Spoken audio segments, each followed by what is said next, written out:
What's up guys, today we're going to be going over the mask of Bakris once again, and I've already made a video on this exotic, but there was a hidden perk found that makes it twice as good as we thought it was, and pushes it even further ahead for like the DPS meta. This hidden perk was found by a cool guy who is a YouTuber that mostly focuses on PvP, so I'm gonna go ahead and link his channel in the description below, so definitely go check him out. In my last review of this exotic, we showed off that the 10% buff for arc damage stacks with pretty much everything in the game and does not follow the buff rule, but now the hidden perk is whenever you have the light shift procced, which is the buff from the exotic, you will also get 10% damage versus slowed, then also frozen targets. And this will work with any weapon in the game, not just arc weapons. And just like the arc buff, as you'll see, this stacks with everything in the game. So Hunter now has two 10% buffs that just stack with weapons and debuffs.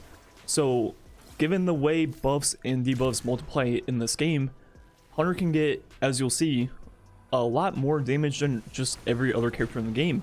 Hunters get 10% more damage for any weapon in the game, then two 10% buffs for arc weapons. And as I showed off, that stacks with everything in the game, including Power of Rasputin, which is yet another 10%, let's say, debuff that stacks with everything also. So usually most characters can get Weapons of Light, a debuff, then Power of Rasputin, which is a total of 93.05% increase. Then on top of that, Hunters can get all three of those buffs just mentioned, then also the arc one, then the slow/frozen one, for a total increase of 133.5%. which is going to be 40% more damage than any other character can get. And given the way this subclass is all about slowing enemies with the Winter's Shroud, which allows your dodge to slow enemies, then you can use this fragment right here, which will make these slow effects last longer. Then the second one, where it will give you your dodge back when you kill frozen or slowed enemies. So now we have pretty much multiple ways of proccing this perk. Using the dodge itself, which procs light shift, can also slow the enemy if you're close by, so that'll be really good for close range stuff. And that will last for roughly 8 seconds. Then you can also, for range, use your thrown melee and slow them from a distance, so that will work really well with something like Cloud Strike. This one will only last for roughly 6 seconds though, so not quite as long as the dodge. Then the best one will be using your Dusk-Filled Grenade, because one, it will slow and freeze them, so as long as they're in that radius of the grenade, you will always have that 10% buff from the slowed/frozen. Then on top of that, the 10% of the arc also with light shift. And the good news is you can slow pretty much every boss in the game, even raid bosses. So this entire combo works for everything in the game. So pretty much that 10 seconds that you have light shift up, you have 40% more damage than any other character can get. Now looking at a few of the DPS combos that will work really well with this combo, the first will be Cloud Strike for range.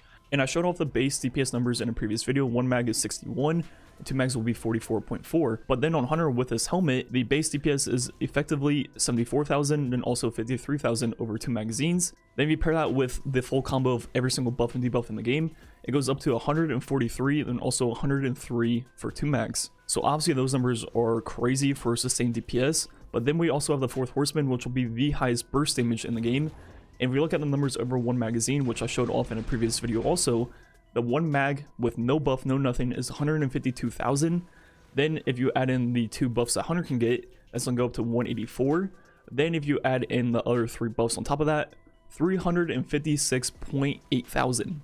That is a lot of burst damage. Another combo you can do is the first in last out with the Anarchy, and this one will be a little bit lower than Cloud Strike, but still a decent option. So looking at a build to take advantage of this, I'll be using the High Albedo, because it's pretty much my favorite kinetic primary to use right now. I'll be using either Cloud Strike or the fourth horseman, then the Falling Guillotine. Then you can quickly look at my subclass setup. It's pretty basic, because there's not really too many options. The fragments are both the slow ones. Then we obviously have the mask on for our exotic armor piece. And now looking at the mods we'll be using, the first one will be Swift Charge, which will allow us to become Charge of Light with rapid kills with our High Albedo. Then we'll also be using stacks on stacks. That way every single time that happens, we get 2 stacks of Charge of Light. Then with those stacks, we're going to have 3 different perks. The first one being Reactive Pulse. And the reason we're using this one is because our main ad clear is just our sidearm. And this will pretty much give us that Warmind Self factor of that group ad clear. Then we'll also be using Heavy Handed, which will give us half of our charge melee back when we use it, which will allow us to slow more and more enemies. And finally, the last one we'll be using is Loosened Blade, because we're using Fallen Guillotine. This will give us 35% more damage and also quicker heavy attacks. So overall, this build is more of a serious build for damage. If you're using Cloud Strike or the fourth horseman, every single time you get up to boss damage, you will have the highest combo you can possibly get in the entire game. Like, this exotic is to extent of pretty much Nighthawk before, where you would have one person playing like Titan for Weapons of Light, then the rest of your raid team would just be playing Hunter for this. And that's pretty much what you'd be doing if you're trying to play optimal and get like a really close one phase or something like that. You would just want 5 Hunters doing this with Cloud Strike or Fourth Horseman, then 1 Titan with Weapons of Light and probably Div, and that would be like the best DPS setup for a raid. So yeah, once again, Hunter is pretty much the best character for DPS, and given that we have 2 really good arc DPS weapons right now, honestly, this is really strong. And this build isn't only good for DPS, it's still really good for Ackler. You pretty much have infinite of your range melees.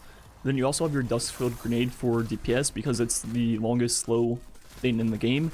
So that should fully overlap with the Light Shift buff, which lasts for 10 seconds. But then you can also use the Dust-Filled Grenade as like a panic button to get your dodge back as fast as possible, because it'll pull everything in and slow them, and then when you get kills because of the fragment, you'll get your dodge back. And that is pretty much the only downside of this build, is when you have Light Shift proc, you cannot get your dodge back, so you have to pretty much wait for it to be over, then use your grenade and melees to slow enemies and get the kills with them.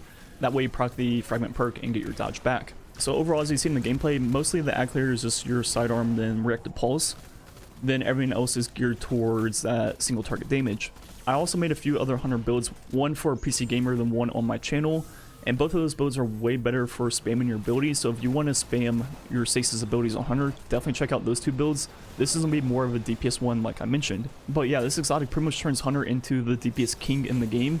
40% more damage than every other character can get. You just can't make that up on other characters. That's just 40% more damage. I know I'm talking in circles, but I don't know what else to say. It's just that simple. Pure math. 40% more damage equals best. Anyways, I think that's gonna be it for the video. Thanks for watching. Catch you guys next time.